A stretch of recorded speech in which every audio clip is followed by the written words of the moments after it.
welcome back to another video. Today I'm going to be doing a little thrift flip for you guys, and I'm going to be transforming an old jumper that I had into a very trendy top that I see all over social media, on Instagram, on Pinterest, and everyone is wearing at the moment. So I decided to recreate one of them, and the idea came from a clothing shop called Reformation. If you don't know the shop, they are amazing. They have amazing clothing items, and it's quite on the expensive side, in which my little pockets cannot afford it. So I decided to recreate one of these tops. I'm going to be placing pictures right here so you guys can see, and you guys will love how it turned out. Really love it. And also, if you guys make this top, make sure to share with me on my social media. I'm going to be linking down in the description below. So I really hope you guys enjoyed today's video. So let's begin with the tutorial. So here we have the top before we create our thrift flip. So I just wanted to show you guys how it looks like before we transform this top.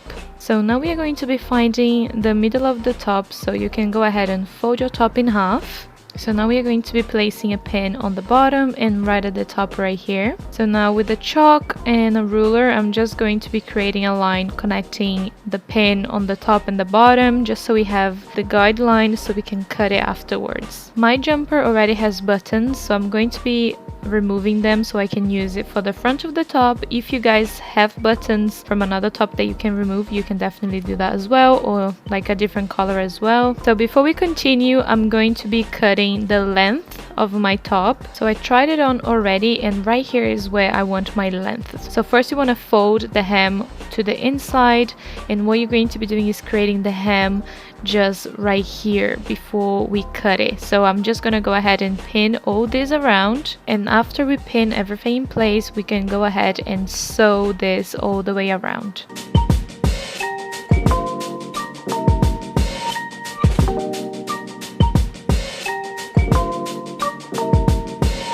And this is how the sewing looks like, as you can see. And now you can just go ahead and cut the excess off. Make sure that you leave a little bit here close to the sewing as well. You don't want to do too close to the sewing, otherwise it can unravel.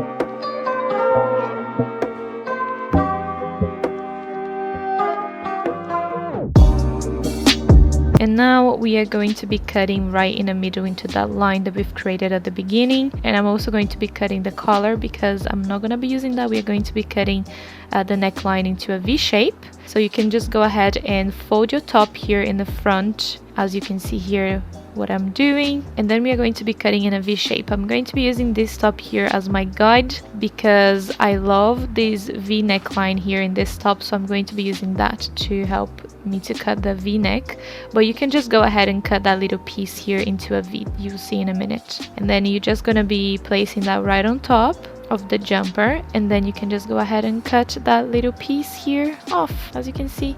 So now I'm just going to be checking if the V-neck looks nice. I'm going to try it on and everything, and I really like how the V looks like right here, so I'm going to be keeping it like that. So I'm just going to be folding here where we just cut, and I'm going to be creating a hemming. So it's a very simple one, just exactly as we did for the bottom, but this time we are just folding that, pinning in place, and then when you get here into the V on the neckline, you just want to make sure that you fold it so we still keep that V shaped as well. So you can just check on the video how I'm doing and then follow the same.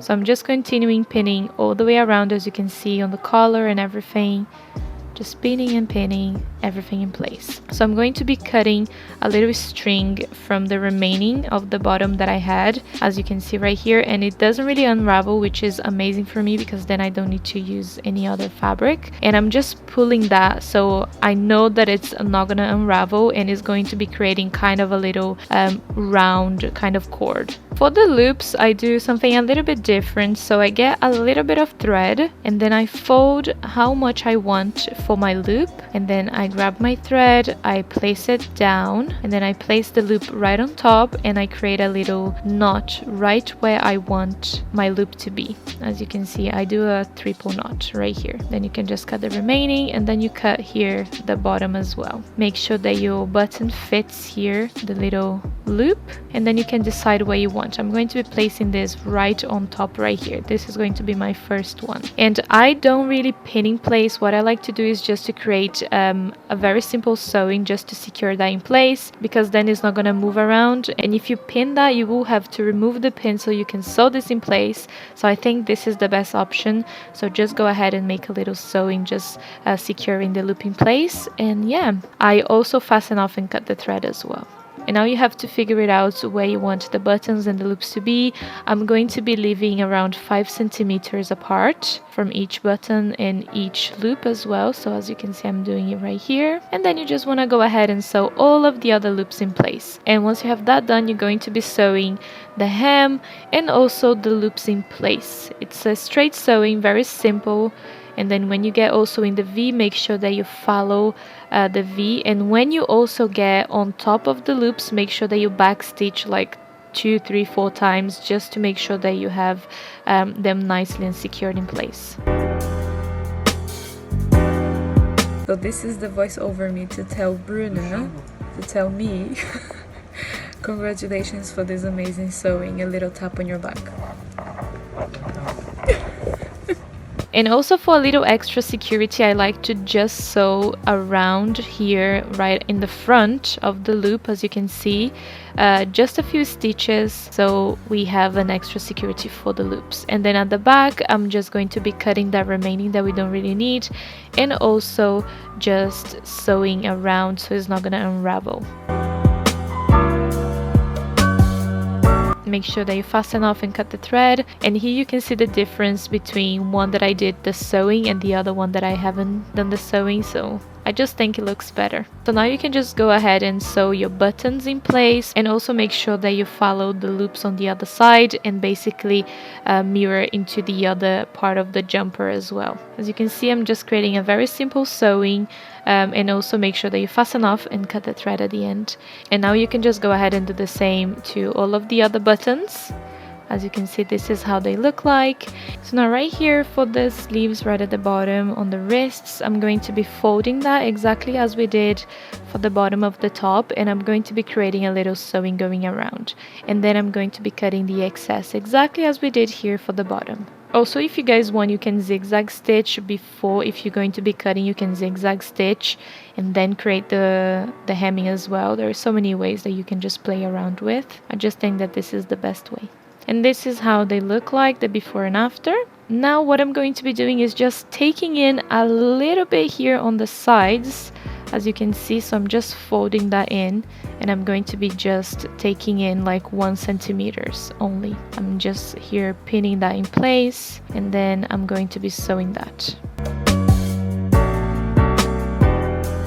You can go ahead and cut the excess, and also you can create a zigzag stitch so it's not gonna unravel on the sides. So yeah, this is the top completed. That was the last step, just taking in and doing the very last adjustments. And this is the final transformation. This is basically how my top turned out, and I really like it. I hope you guys enjoyed as well. And also, if you make this top, make sure to share with me on my social media. So thank you guys so much for watching. Make sure you give this video a massive thumbs up if you guys enjoyed, and also make sure you subscribe to the channel so you can watch more videos like this one. And I'll see you guys on my next video. Bye bye.